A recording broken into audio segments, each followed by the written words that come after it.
நாம் தமிழர் 2026 அதிமுகவோட இணைவதற்கு வாய்ப்புகள் இருக்கிறது. அது இருக்கு. விக்கிரவாண்டி தேர்தல் வாக்குகள் அதிமுக பாய்காட் கால் கொடுத்த பிறகு யாருக்கு போயிருக்குன்னு கேட்டீங்கன்னா நேச்சுரலி டிஎம்கே தான் போயிருக்கு. ஓபிஎஸ் நிலைமை இபிஎஸ்க்கு வரும் சொல்லுங்க. எந்த மாதிரி கட்சிக்குள் எப்படி ஓபிஎஸ் ஓரம் கட்டப்பட்டாரோ அதே மாதிரி வந்து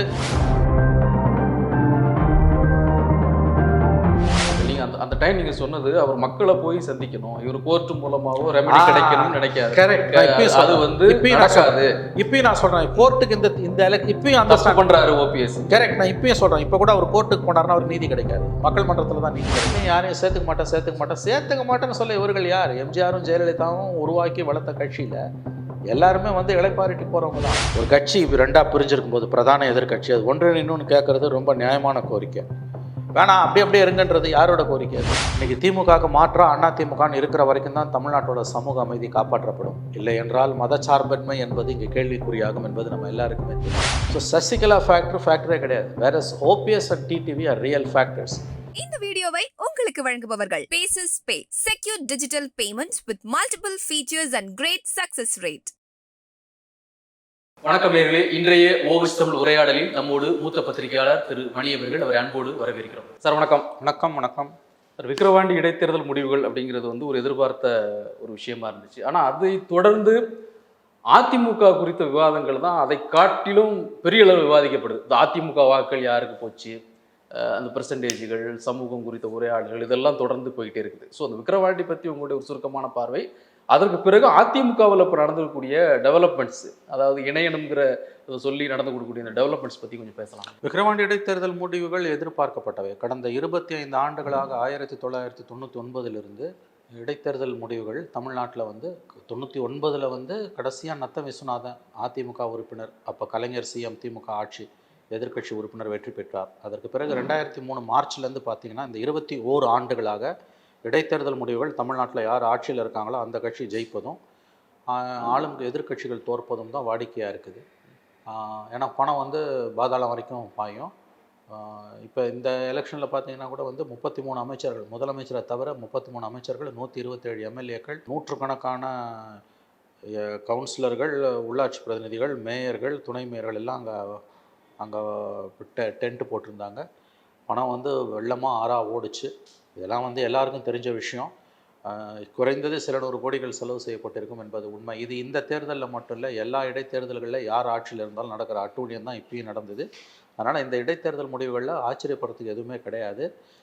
இந்த தேர்தல் முடிவுகளில், இடைத்தேர்தல் முடிவுகளில் திமுக கொண்டாடுவதற்கு எதுவும் கிடையாது. அப்படி மீறி அவர்கள் கொண்டாடுகிறார்கள். அதற்கு காரணம் அவர்கள் தாங்களே ஏமாற்றிக் கொள்கிறார்கள். மறுபடியும் சொல்லுகிறேன், 2003 மார்ச் மாதம் திரு ஜெயலலிதா முதலமைச்சராக இருக்கும்போது சாத்தாங்குளம் இடைத்தேர்தல், அதில் ஆரம்பித்த அட்டூழியம் அது. 2005 மார்ச்சில் கும்மிடிப்பூன் காஞ்சிபுரத்தில் லட்டில் மூக்குத்தி வச்சு அந்த அம்மா கொடுத்தாங்க. அந்த அம்மாவே அதுக்கு பிறகு லட்டு கொடுத்து வெற்றியை கொண்டாடினாங்க. அதுக்கு பிறகு 2006-11 கலைஞர் ஆட்சி காலத்தில் 11 இடைத்தேர்தல்களில் திமுக தான் ஜெயிச்சது. Thirumangalam formula famous.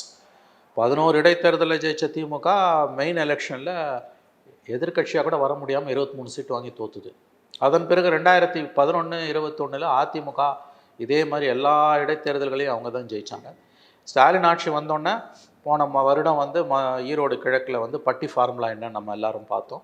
அதனுடைய தொடர்ச்சியாக இப்போ வந்து விக்கிரவாண்டி நடந்திருக்கு. ஸோ இந்தியாவில் எந்த மாநிலத்திலும் இல்லாத ஒரு அட்டூழியம். இடைத்தேர்தல்களில் ஆளும் கட்சி மட்டுமே வெற்றி பெறுவது என்பது நினைத்து பார்க்க முடியாத அளவுக்கு பணபலத்தால் நடக்கக்கூடிய அட்டூழியம். இது உடனே வந்து சில அறிவுஜீவிகள் என்ன கேட்குறாங்கன்னா, நீங்கள் வாக்களித்த மக்களை இழிவுபடுத்துகிறீர்கள். அங்கே என்ன நடக்குதுன்றது எல்லாருக்கும் தெரியும். தொடர்ந்து 10 ஆண்டுகளாக அதற்கும் மேலாக இடைத்தேர்தல்கள் என்பவை தமிழகத்தை பொறுத்தவரையில் முழுக்க கேலி கூத்தானவை. ஒட்டுமொத்த கேபினெட் போய் அங்கே உட்காருது. 177 எம்எல்ஏ அங்கே உட்காந்துருக்கான். சில 100 உள்ளாட்சி பிரதிநிதிகள், 250 கோடி ரூபாய் செலவாயிருக்கு. இதெல்லாம் பாமக தலைவர் இந்த விஷயத்தில் சொல்கிறது 100% உண்மை. அதனால் வந்து இந்த இடைத்தேர்தல் முடிவுகளில் வெற்றி பெற்றது குறித்து திமுக கொண்டாடுவதற்கும் லட்டு கொடுத்து கொண்டாடுவதற்கும் எந்த அர்த்தமும் கிடையாது. அவர்கள் தாங்களே ஏமாற்றிக் கொள்கிறார்கள், அவ்வளவுதான். இதில் நீ செய்யலையா நான் செய்யலையான்ற வாதம் தான் வரும். ஒன்று. ரெண்டாவது, அதிமுகவை பொறுத்த வரைக்கும் அவங்களுடைய வாக்குகள் யாருக்கு போச்சு அப்படின்னும் போது இந்த எலெக்ஷனை வச்சு அந்த முடிவுக்கு நாம் வர முடியாது. இடைத்தேர்தல் முடிவுகளில் இடைத்தேர்தலை அதிமுக புறக்கணித்ததை வைத்து 60,000 வாக்குகளுக்கு பாமக பெற்ற வாக்குகளை விட வாக்கு வித்தியாசம் அதிகமாக இருக்கிறது என்ற ஒரு காரணத்தை வைத்து அதிமுக வாக்குகள் யாருக்கு போனது அப்படின்னு ரொம்ப ஆராய்ச்சிங்கன்னா அது திமுக தான் போயிருக்கு. இல்லை, ஏன்னா அதை புறக்கணிக்கும் போது தானே இந்த கேள்வி வருது. அது இந்த வாக்குகள் இயல்பாக வந்து இந்த வாக்கு அங்கே போயிருக்கா, மனம் மாறி வாக்களித்திருக்கிறார்களா, அதெல்லாம் தாண்டி ஒரு கட்சி அதை புறக்கணிக்கும் போது இந்த வாக்கு யார் அவன் போட்டு நேச்சுரலி இப்போ இதை வந்து நீங்கள் வெறும் ஜெனரல் எலெக்ஷனோட பொருத்தி பார்த்தீங்கன்னா நம்ம அதுக்கு நியாயமான மதிப்பீடுக்கு வரலாம். அல்லது இடைத்தேர்தலில் இங்கே 2003 மார்ச்சுக்கு முன்னால் நடந்த மாதிரி ஓரளவு நியாயமாக நடந்திருந்ததுன்னா, அல்லது மற்ற மாநிலங்களில் நடந்த மாதிரி நடந்திருந்ததுன்னா அந்த முடிவுக்கு வரலாம். இங்கே இடைத்தேர்தல்களோட அளவுகோல்களே வேறு. இதை புரிந்து கொள்வது என்பது ரொம்ப கடினம். வெளிமாநிலத்திலிருந்து வரவனுக்கு புரியாது. தமிழ்நாட்டில் அறிவுள்ளவர்களுக்கு மனசாட்சி உள்ளவர்களுக்கு புரியும். திமுகவோட ஆதரவு நிலையில் இருக்கக்கூடிய அதிதீவிர ஆதரவு நிலையில் மனசாட்சியும் பகுத்தறிவையும் அடகு வைத்துவிட்டு திமுகவுடைய ஆதரவு நிலையில் இருக்கக்கூடிய பத்திரிகையாளர்களுக்கும் அரசியல் பார்வையாளர்களுக்கும் இது தெரியும். ஆனால் அவர்கள் உண்மையை உரைக்க மாட்டார்கள். ஏன்னா இங்கே இடைத்தேர்தல் என்பவை கடந்த 21 ஆண்டுகளாக கம்ப்ளீட்லி டிஃப்ரெண்ட் பேராமீட்டர்ஸ் நடக்குது. அதனால் இந்த வாக்குகள் விக்கிரவாண்டி தேர்தல் வாக்குகள் அதிமுக பாய்காட் கால் கொடுத்த பிறகு யாருக்கு போயிருக்குன்னு கேட்டிங்கன்னா நேச்சுரலி டிஎம்கேக்கு தான் போயிருக்கு. ஒரு ஓட்டுக்கு 2,000 ரூபாயிலேருந்து 10,000 ரூபாய் வரைக்கும் போயிருக்கு. இல்லைன்னு சொல்லுங்கள் இவங்கள. கையங்கலமாக பிடிச்சி 23 கோடி ரூபாய்க்கு வந்து கொடுத்துருக்காரு பாமக பாலு. பாமக மேலே நமக்கு மற்ற விமர்சனங்கள் இருக்கலாம். இந்த இஷ்யூவை பொறுத்த வரைக்கும் டாக்டர் ராமதாஸ் பெரியவர் சொல்கிறது 100க்கு 100 உண்மை. அப்போ இந்த அட்டூழியத்தில் 250 கோடி செலவு பண்ணி ஒரு பை எலெக்ஷனை ஜெயிக்கிறானுங்க, 33 மந்திரி 127 எம்எல்ஏ அங்கே உட்காந்துருக்கானுங்கன்னா இது என்ன நாடா இல்லை சுடுகாடா? இதை வச்சு எப்படி ஒரு இடைத்தேர்தலோட இந்த முடிவை வச்சு அதிமுகவோட வாக்குகள் யாருக்கு போயிருக்கின்ற உண்மையான கணிப்புக்கு நாம் வருவது கடினம் என்று நான் சொல்கிறேன். ஏன்னா இந்த 21 வருஷமாக நடக்கிற அட்டூழியத்தை பார்த்தா தான் புரியும். இதனால அதிமுக உத்தமம் நான் சொல்லலை. ஆகவே பார்லிமெண்ட் எலெக்ஷன் மக்கள் தீர்ப்புங்க, நான் மதிக்கிறாத. அது மக்கள் 40க்கு 40. நானும் உங்ககிட்ட சொல்லியிருக்கேன் 40க்கு 40 திமுக தான் ஜெயிக்கும்னு சொல்லியிருக்கேன். எத்தனையோ தடவை சொன்னேன், வாய் சலிக்க சொன்னேன். அது மக்கள் தீர்ப்பு. ஆனால் இந்த இடைத்தேர்தல் முடிவு மக்கள் தீர்ப்பு கிடையாது. ஏன்னா கடந்த 21 ஆண்டுகளாக நடக்கிற அட்டூழியத்தை பார்த்தா இது புரியும். எல்லா மாநிலத்திலையும் இந்தியாவில் கடந்த இந்த காலகட்டத்தில் பார்த்தீங்கன்னா எதிர்க்கட்சிகள் தான் பெரும்பாலான ஜெயிக்கும். இதே காங்கிரஸ் கட்சி ராஜஸ்தானில் கடந்த ஆண்டு டிசம்பரில் ஆட்சி இழக்குது. ஒரே மாதத்தில் நடந்த இடைத்தேர்தலில் 2 இடத்துல ஜெயிக்குது. இன்றைக்கி இமாச்சல பிரதேசில் காங்கிரஸ் ஆட்சியை பிஜேபி கவுக்குது. மறுபடியும் காங்கிரஸ் தான் இடைத்தேர்தலில் ஜெயிக்குது. அதே மாதிரி வந்து இன்னொரு மாநிலத்தில் எதிர்க்கட்சிகள் ஜெயிக்குது. தமிழ்நாட்டில் அந்த கான்செப்டே இல்லாமல் போச்சு. இந்தியாவில் Tamil Nadu is the only state where opposition can not win even a by election, only ruling party can win. இந்த எதிர்க்கட்சிகள் இடைத்தேர்தலை வெற்றி பெறுவது கடந்த காலங்களில் அதுவும் வரலாறு இந்தியா பூரா. தமிழகத்தை பொறுத்த வரைக்கும் 2003 மார்ச்சோட நின்று போச்சு. ஏன்னா நினைச்சு பார்க்க முடியாத அளவுக்கு பணம் விளையாடுது. போன ஆண்டு நம்ம பட்டி ஃபார்முலான்னு கேள்விப்பட்டோம், எல்லாரும் பார்த்தாங்க. ஒன்றும் ஒளிவு மறைவே கிடையாது அவங்களுக்கு. இதெல்லாம் ரகசியமாக அந்த கட்சிகள் செய்கிறதே கிடையாது.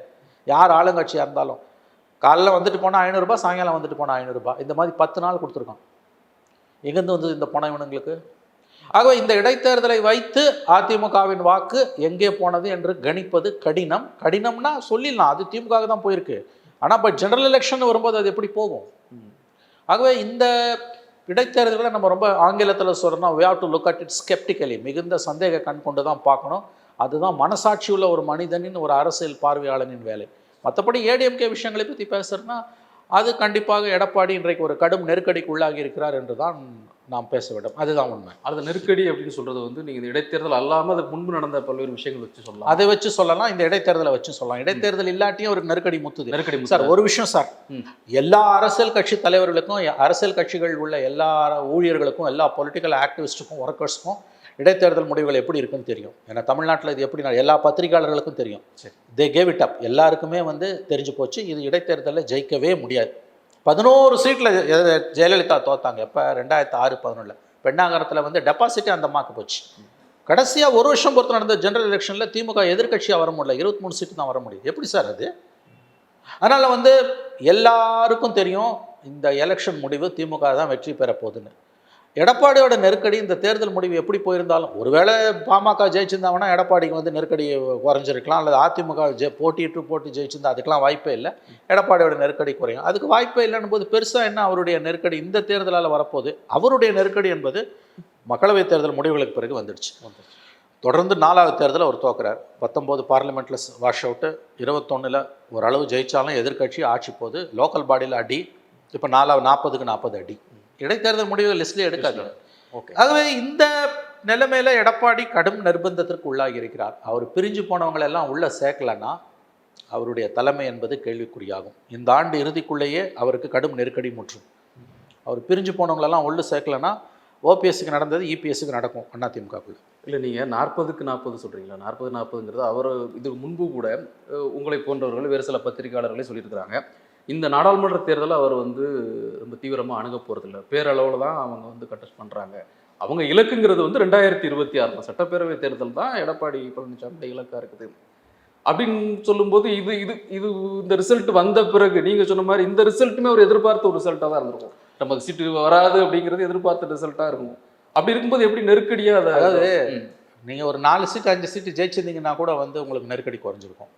அல்லது 9 சீட்டில் என்னமோ வந்து இவங்க 3வது இடத்துக்கு தள்ளப்பட்டிருக்காங்க. பிஜேபி அலையன்ஸ் என்டிஏ வந்து ஐ திங்க் 9 சீட்ஸ் நினைக்கிறேன், subject to correction 9 or 11 seats, I suppose it's 9. 9 இடங்களில் வந்து அதிமுக 3வது இடத்துக்கு தள்ளப்பட்டிருக்கு. இது நெருக்கடியை கூட்டி இருக்கிறது. இது ஃபோர்கான் கன்க்ளூஷன்றது தெரியும், அவருடைய இலக்கு 2026 சட்டமன்றம் தான்றது தெரியும். ஆனாலும் நீங்கள் 40ம் தோப்பீங்க, ஒரு 4 சீட்டு கூட ஜெயிக்க முடியாது. நீங்கள் எல்லா சீட்லேயும் தோற்றுருந்தாலும் ஒரு 38 தொகுதியில் 37-38 தொகுதியில் ஓரிரு தொகுதிகளை தவிர மற்ற எல்லா இடத்துலையும் நம்பர் 2 வந்திருந்தீங்கன்னா கூட உங்களுடைய பலத்தை பாராட்டலாம்.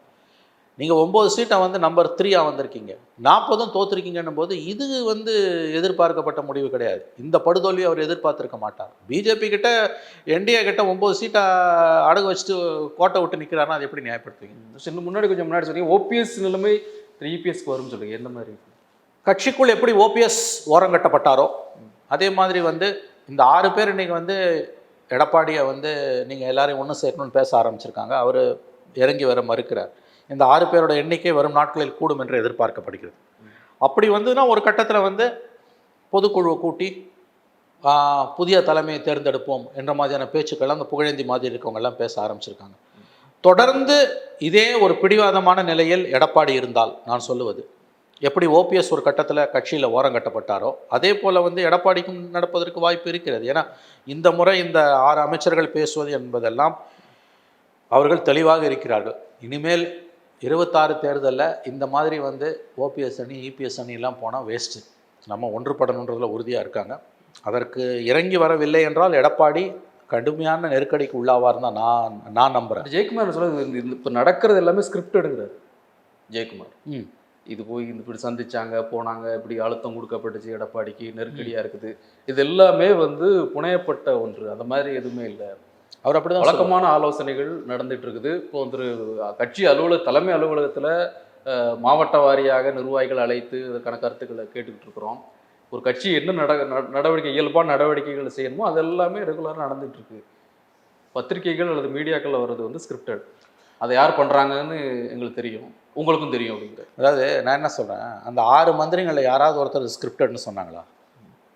எஸ்பி வேலுமணி, தங்கமணி, சிவி சண்முகம், நத்தம் விஸ்வநாதன், கேபி அன்பழகன், இன்னொருத்தர், இந்த 6 பேர் வந்து அவங்க வலியுறுத்தினாங்கன்றது செங்கோட்டையன். இந்த 6 பேர் வந்து வலியுறுத்தினாங்க, ஒன்றுபடணும், இப்படியே இருந்தால் முடியாதுன்னு வலியுறுத்தினாங்கன்றது எல்லா செய்தித்தாள்கள்லையும் வந்தது.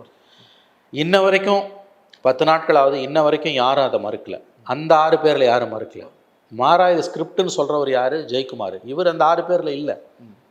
இவர் வந்து இப்படியே இருக்கட்டும், ஓபிஎஸ்லாம் சேர்த்துக்க வேணான்ற மனநிலையில் இருக்கக்கூடியவர். அதனால் இவர் இப்படி தான் பேசுவார். சார், ஒரு கட்சி இப்போ 2ஆக பிரிஞ்சிருக்கும் போது பிரதான எதிர்கட்சி அது ஒன்று இன்னொன்று கேட்குறது ரொம்ப நியாயமான கோரிக்கை. வேணாம் அப்படியே இருங்கன்றது யாரோட கோரிக்கை? அது தான் மட்டுமே வாழணும்னு நினைக்கிறவங்களோட கோரிக்கை. அதனால் இது எப்படின்னு கேட்டிங்கன்னா, ஒரு பெரிய கட்சி சார், அது தமிழ்நாட்டில் நம்பர் 1 கட்சி. 52 வருஷத்தில் 30 வருஷம் ஆட்சியில் இருந்த கட்சி. திமுக கூட 23 வருஷம் தான் ஆட்சியில் இருந்திருக்குது. கட்சி ஆரம்பித்து 75 வருஷம் ஆகுது. அதுக்கு 25 வருஷம் பொறுத்து ஆரம்பித்த கட்சி 30 வருஷம் ஆட்சியில் இருந்திருக்கு. தமிழ்நாட்டின் தனிப்பெரும் கட்சி. எம்ஜிஆர் உயிருடன் இருந்த வரையில் கருணாநிதியால் முதலமைச்சர் பதவி நாற்காலியின் அருகில் கூட வர முடியவில்லை. ஜெயலலிதா கடைசி 10 ஆண்டுகள் திமுகவை ஆட்சி கட்டிலிருந்து ஒதுக்கி வைத்திருந்தார். என்றைக்கும் அவங்களுக்கு ஒரு 35%, 32லேருந்து 35% ஓட்டு இருந்தது. இன்றைக்கி அது குறைஞ்சிருக்குது. இன்றைக்கி திமுகவுக்கு மாற்றாக அண்ணா திமுகன்னு இருக்கிற வரைக்கும் தான் தமிழ்நாட்டோட சமூக அமைதி காப்பாற்றப்படும். இல்லை என்றால் மதச்சார்பன்மை என்பது இங்கே கேள்விக்குறியாகும் என்பது நம்ம எல்லாருக்குமே தெரியும். இந்த இடத்துல அதிமுக பலவீனம் அடைவது யாருக்கு லாபம்? பிஜேபிக்கு தான் லாபம். இந்த புரிதல் வந்து இது நீண்ட காலமாக சொல்லிகிட்டே இருக்கீங்க. அதிமுக எந்த அளவுக்கு பலவீனமாகுதோ அது பாஜகவுக்கு சாதகமாக தான் அமையும் சொல்லி. ஆமாம். இப்போ நான் இப்போ கேட்கறது, இப்போ இந்த 6 பேர் வந்து இந்த ரிசல்ட்டுக்கு அப்புறம் நாடாளுமன்ற தேர்தலுடைய முடிவுகளுக்கு அப்புறம் இதை அவர்களாக சேர்ந்து அவங்க 6 பேருக்குள்ளவே பேசி எடுத்த ஒரு முடிவா, அல்லது அவர்களுக்கு பின்னால திருமதி சசிகலாவோ அல்லது டிடிவி தினகரனோ அல்லது ஓபிஎஸோ இவர்கள் சில நிர்பந்தங்களை கொடுத்து இந்த விஷயங்கள் நடக்குதான்னு நினைக்கிறீங்க? இல்லை, எனக்கு என்னமோ அந்த நிர்பந்தங்களை பற்றி கவலை இல்லை. நிர்பந்தங்களை பற்றி நான் யோசிக்கல. இந்த 6 பேருமே யோசிக்கிறாங்க. பிரிஞ்சு இருந்தோம்னா நம்ம ஒன்றுபட்டால் உண்டு வாழ்வு, ஒற்றுமை நீங்கடில் அனைவருக்கும் தாழ்வு. டிவைடட் ஹவுஸ்னால் டிஎம்கே ஜெயிக்கிறது உறுதி. எப்பெல்லாம் திமுக ஆட்சிக்கு வந்திருக்குன்னா அதிமுக எப்பெல்லாம் பிரிஞ்சு கடந்ததோ அப்போல்லாம் தான் திமுக ஆட்சிக்கு வந்திருக்கு. இல்லை ஜெயலலிதா மிகப்பெரிய தவறுகளை செய்யும் போது தான் ஆட்சிக்கு வந்திருக்கு. இந்த புரிதல் இல்லாமல் நம்ம இருக்கக்கூடாது. இனிமேல் ஒரு தடவை தோத்துட்டோம், தொடர்ந்து 3 தடவை தோற்றுருக்கோம். நம்ம 26 மறுபடியும் திமுக ஆட்சிக்கு வந்ததுன்னா நம்ம அதிமுக இழுத்து மூடிட்டு போக வேண்டியதான்ற புரிதல் வந்து எல்லாருக்குமே அதிமுகவில் உள்ள கிட்டத்தட்ட அனைத்து தொண்டர்களுக்கும் வந்திருக்கு. இதுக்கு பின்னால் வந்து சசிகலா வந்து இன்றைக்கி ஒரு பெரிய ஃபோர்ஸ் கிடையாது, ஞாபகம் வச்சுக்கோங்க. இந்த ஒன்றுபட்ட அதிமுகவில் பேசும்போது சசிகலாவை பேசலை. பேசுகிறது வந்து ஓபிஎஸ் டிடிவியோட அலைன்ஸ் வச்சுக்கணும், அதுதான் அதோட பொருள். சசிகலா வந்து சீன்லேயே கிடையாது. அவங்க வந்து அவங்களுடைய அரசியல் வாழ்க்கை என்பது 2021 சட்டமன்ற தேர்தல் அப்போ நான் ஒதுங்கி நிற்கிறேன்னு சொன்னப்பயே முடிஞ்சு போச்சு. இந்த யதார்த்தத்தை அந்த அம்மாவால் புரிஞ்சுக்க முடியாமல் அவங்க ஆங்கிலத்தில் சொல்கிறேன்னா டினையல் மோடில் அந்த அம்மா இருக்காங்க. சசிகலா இஷ்யூவே கிடையாது. மெயின் இஷ்யூ வந்து ஓபிஎஸ் அவருடைய ஆதரவாளர்கள் அவங்கள சேர்த்துக்கணுமா வேணாமா, டிடிவியை என்ன பண்ணுறது. நீங்கள் இந்த இதுக்கு முடிவு கட்டாமல் இப்போ 2021 எடப்பாடி பண்ண அவருடைய பிடிவாதத்தால் தானே சார் இவ்வளோ பெரிய தோல்வி அதிமுக வந்தது. அமித்ஷா சொன்னது 10 சீட்டு கூட டிடிவிக்குனாரு. நான் அதிமுக சிம்பிள்லேயே நிற்க வைக்கிறேனாரு. ஓபிஎஸ் ஒத்துக்கிட்டாரு, டிடிவியும் ஒத்துக்கிட்டாரு, எடப்பாடி ஒத்துக்கல, அடம் பிடிச்சாரு. 23 சீட்டு அமமுகவால் அதிமுக தோற்றுருக்கு சார். அது இருந்திருந்துன்னா இன்றைக்கி ரிசல்ட் வேறு. 2006 கலைஞருக்கு மட்டுமாதிரி மைனாரிட்டி திமுக மட்டும் தான் வந்திருக்கும். தனி மெஜாரிட்டிலாம் சத்தியமாக வந்திருக்காரு. எப்போ 10 வருஷம் ஆன்டி இன்கம்பன்சிக்கு பிறகு ஸ்டாட்டிஸ்டிக்ஸை போய் பாருங்கள். 125 சீட் என்னமோ உங்களுக்கு வந்தது. எப்படி வந்தது உங்களுக்கு? அந்த 23 இல்லைன்னா இவங்க வந்து அரௌண்ட் 100, 102 தான் வாங்கியிருப்பாங்க. கரெக்டாக 10 சீட்டில் 23 சீட்டு, 66 + 23 எவ்வளோ, 89 சீட்டு, 90 சீட்டு. ஆகவே எடப்பாடியோட அந்த மூர்க்கத்தனத்தால் தான் வந்து அந்த முரட்டு பிடிவாதத்தால் தான் அதிமுக வந்து 10 வருஷத்துக்கு ஆன்டி இன்கம்பன்சிக்கு பிறகு 21 தோற்றதுக்கு காரணம் எடப்பாடியோட பிடிவாதம். இன்றைக்கி அதுக்கு பிறகு வந்து அந்த பலம் அதிமுக 21 இருந்த பலம் இல்லை. ஒரு 4லேருந்து 5% ஓட்டு வெளியில் போயிருக்கு. திமுகவுக்கு ஒரு 2% போயிருக்கு, பிஜேபிக்கு 2% போயிருக்கு, நாம் தமிழருக்கு போயிருக்கு. இதுக்கு நடுப்புற நீ எத்தனை தோல்விகள், எத்தனை தொடர் தோல்விகள். இதில் வந்து நான் மறுபடியும் யாரையும் சேர்த்துக்க மாட்டேன்னு சொல்ல இவர்கள் யார்? எம்ஜிஆரும் ஜெயலலிதாவும் உருவாக்கி வளர்த்த கட்சியில் எல்லாருமே வந்து இளைப்பாரிட்டி போகிறவங்க தான். ஏன் 300 நாள் முதலமைச்சராக இடைக்கால முதலமைச்சராக இருந்தவர், தற்காலிக நாட்டு இடைக்கால முதலமைச்சர், ஃபுல் டைம் சிஎம்மாக இருந்தார். ஒவ்வொரு தடவை ஜெயலலிதா ஜெயிலுக்கு போகும்போது சிஎம் யார் இருந்தார்? ஓபிஎஸ் தான் இருந்தார், எடப்பாடியாக இருந்தார். இன்றைக்கி நான் சேர்த்துக்க மாட்டேன் சார், நான் கொலை குத்தமாக சார் பண்ணிட்டாங்க. இல்லை, நீங்களே கூட இதற்கு முன்பு திரு ஓபிஎஸ்னுடைய சில நடவடிக்கைகள் குறித்து பேசும்போது கூட திரு எடப்பாடி பக்கம் இருக்க நியாயத்தை நீங்கள் நிறைய அன்னைக்கு பேசினேன் சார். இன்னைக்கு தோல்வி மேலே தோல்வி வந்திருக்கும் போது ஓபிஎஸ் நடவடிக்கைகள் எதுவுமே சரியில்லை, இந்த மாதிரி பண்ணிக்கிட்டு இருந்தாங்கன்னா யார் வந்து அவரை அரவணைச்சு போகாங்கிற கேள்வி நீங்களே எழுப்பிடுங்க. அதாவதுங்க, நான் இப்பயும் சொல்கிறேங்க, ஒருத்தவங்க போய் 2 வருஷம் ஆகுதுங்க. கரெக்டாக ஜூலை 2022 வெளியில் அனுப்புனாங்க தூக்கி. அவருக்கு மேல் கோர்ட்டு, கீழ் கோர்ட்டு, சுப்ரீம் கோர்ட்டுன்னு 10 ரவுண்டு போயிட்டு வந்து தோத்துட்டார் அவர். நீங்கள் அந்த டைம் நீங்கள் சொன்னது அவர் மக்களை போய் சந்திக்கணும், இவர் கோர்ட்டு மூலமாகவோ ரெமெடி கிடைக்கணும்னு நினைக்காது. கரெக்ட். அது வந்து நடக்காது. இப்பயும் நான் சொல்கிறேன், கோர்ட்டுக்கு இந்த இப்பயும் அந்த பண்ணுறாரு ஓபிஎஸ். கரெக்ட். நான் இப்பயும் சொல்கிறேன், இப்போ கூட அவர் கோர்ட்டுக்கு போனார்னா அவருக்கு நீதி கிடைக்காது. மக்கள் மன்றத்தில் தான் நீதி கிடைக்கும். மக்கள் மன்றத்தில் நம்ம சொல்லும்போது எடப்பாடி கிட்ட வந்து கட்சியில் வந்து அவர் அரசியல் ரீதியாக ஒரு நிலைப்பாட்டை எடுத்து தன்னை சேர்த்துக்கணும்னு அவர் கேட்கறதும், அவரை உள்ள சேர்த்துக்க வேண்டும் என்று எடப்பாடியோட ஆதரவாளர்களாக இருந்தவர்களை என்று பேசுவதிலும் எந்த முரண்பாடுமே கிடையாது. நான் இப்பயும் சொல்கிறேன், ஓபிஎஸோட பாலிடிக்ஸ் வந்து அவர் கோர்ட்டில் போய் ஜெயிக்க முடியாது. எடப்பாடியை கட்சிக்குள்ளே ஃபைட் பண்ணி ஜெயிக்கணும், இல்லை மக்கள் மன்றத்தில் ஃபைட் பண்ணி ஜெயிக்கணும். மக்கள் மன்றத்தில் அவருக்கு ஒன்றும் பெரிய செல்வாக்கு கிடையாது. அவர் கட்சியில் திரும்ப வரணுன்றாரு. நான் எடப்பாடி அந்த பீரியடில் எடப்பாடியை நான் ஆதரித்தேன். அவங்களுக்கு தெரியும், ஓபிஎஸ் வந்து கோர்ட்டுக்கெல்லாம் போய் இதை ஜெயிக்க முடியாது, இது ஒரு பொலிட்டிக்கல் ப்ராப்ளம், இதுக்கு பொலிட்டிக்கல் சொல்யூஷன் தான் வேணும், ஜுடிஷியல் சொல்யூஷன் கிடையாது. இன்றைக்கும் நான் அதை தான் சொல்கிறேன். ஆனால் எடப்பாடி யோசிக்க வேண்டியது என்னென்னா, நீங்கள் எதுக்கு தூக்கி வெளியில் போடுறீங்க? நீங்கள் தோற்று போயிருக்கீங்கல்ல, 40 சீட் தோற்றுருக்கீங்களா சார். திமுக இன்றைக்கி விஸ்வரூபம் எடுத்துடுச்சு, ஞாபகம் வச்சுக்கோங்க. திமுக கிட்ட இருக்க பண பலம், திமுக கிட்ட இருக்க அதிகார பலம், திமுக கிட்ட இருக்க மீடியா பலம். டெல்லியில் வந்து மோடி கவர்மெண்ட் வந்து கடந்த 5 வருஷமாக இப்போ இல்லை. Modi government vulnerable. திமுக கிட்ட 22 எம்பிஸ் இருக்குது. அங்கே தன்னுடைய செல்வாக்கு ஆங்கிலத்தில் சொல்லணும்னா டிஎம்கே தன்னோட கார்ட்ஸை ரொம்ப அழகாக அங்கே ப்ளே பண்ணுவாங்க. கடந்த 5 வருஷத்தில் செந்தில் பாலாஜி மாதிரிலாம் இனிமேல் ஒரு மந்திரியை தூக்குறதோ உள்ளே வைக்கிறதோ மோடி கவர்மெண்ட் செய்ய முடியாது. ஏன்னா திமுகவோட மறைமுகமான ஆதரவு என்பது தங்களுக்கு தேவை என்று அவர்கள் நினைக்கிறார்கள்.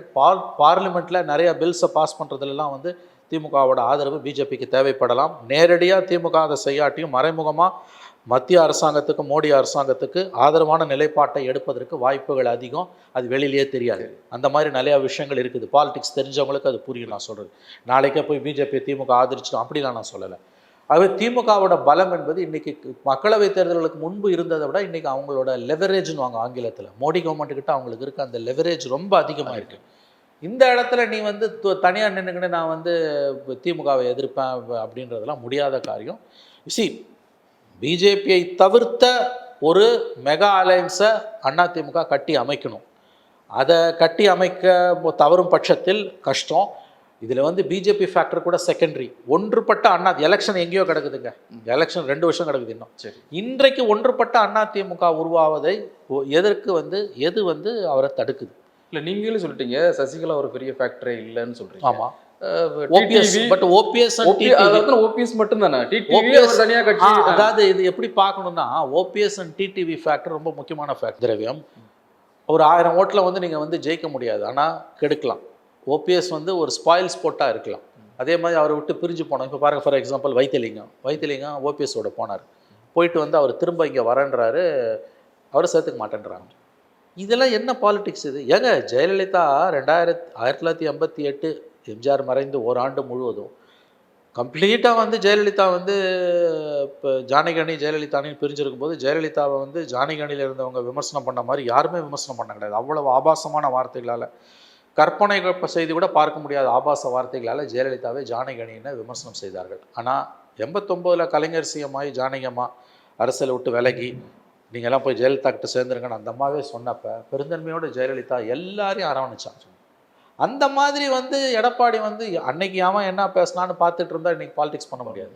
இன்றைக்கி வந்து எல்லாரையும் அரவணைச்சு போகணும்னு நான் சொல்கிறது வந்து மறுபடியும் சொல்கிறேன், அவங்களுக்கு வாக்கு வங்கி இருக்கா இல்லையா அப்படி யாரையும் குறைச்சி மதிப்பிடாது. Sasikala factor different. சசிகலா இன்னொன்று டிஸ்குவாலிஃபைடு பர்சன், ஞாபகம் வச்சுக்கோங்க. சசிகலா வந்து 2027 ஜனவரி வரைக்கும் தேர்தலில் போட்டி போட முடியாது. ஏன்னா அவங்க 2021 ஜனவரியில் வெளியில் வந்து கன்விக்ஷனுக்கு பிறகு 6 இயர்ஸ் போட்டி போட முடியாது. ஸோ சசிகலா ஃபேக்டரே கிடையாது. வேற OPS and TTV are real factors. இதை அவர் வந்து நான் வந்து 2 வருஷத்துக்கு முன்னால் சொன்னதான் இப்பயும் சொல்கிறேன். இந்த பிரச்சனை எல்லாத்துக்கும் ஓபிஎஸை பொறுத்த வரைக்கும் கோர்ட்டுக்கு போய் தீர்வு கிடைக்காது. அதுக்கு இப்பயும் கிடைக்காது, எப்பயும் கிடைக்காது.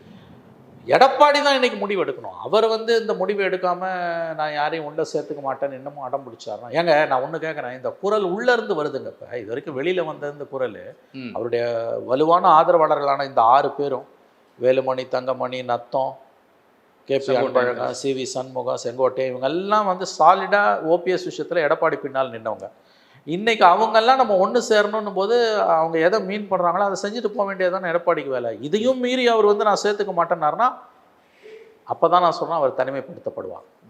இல்லை, இன்னும் கொஞ்சம் முன்னாடி சொன்னீங்க, இல்லை இது நடக்கலை அப்படின்னு சொன்னால் அவர் ஒரு வலுவான கூட்டணியை அமைக்கணும்.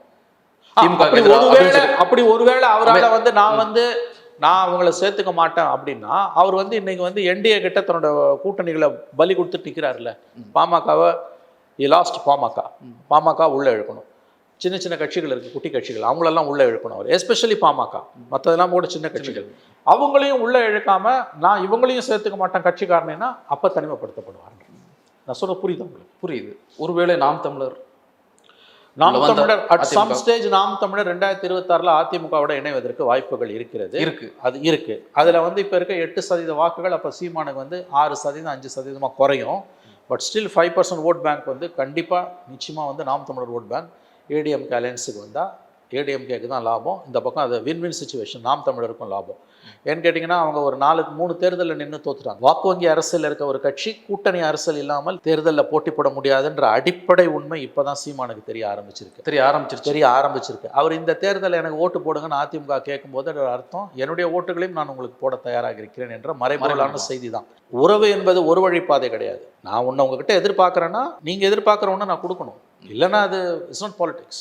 ஆகவே அவர் இன்றைக்கு எனக்கு தெரிஞ்சு சீமான் அந்த நிலையை நோக்கி நகர்ந்திருக்கிறான்னு தான் தோணுது. நாம் தமிழரும் இந்த பக்கம் வரும் பட்சத்தில் வந்து அது that could be a good alliance. பிஜேபியை தவிர்த்த, பிஜேபி இல்லாத ஒரு மெகா அலையன்ஸை அதிமுக, பாமக, தேமுதிக, தமிழ் மாநில காங்கிரஸ், நாம் தமிழர் இவர்களை எல்லாம் உருவாக்கக்கூடிய ஒரு வல்லமை அதிமுகவுக்கு தான் உண்டு. அது எடப்பாடியால் அதுக்கு இன்னமும் அதை செய்யறதுக்கான ஒரு வலிமை அவருக்கு இருக்குது. பட் அதுக்கு முதல் படியாக அவர் பிரிஞ்சவங்களெல்லாம் ஒன்று சேர்க்கணும். அதிமுகக்குள்ளேருந்து அழுத்தம் வரும், பிஜேபி உறவு வேணும்னு சில பேர் கேட்பாங்க.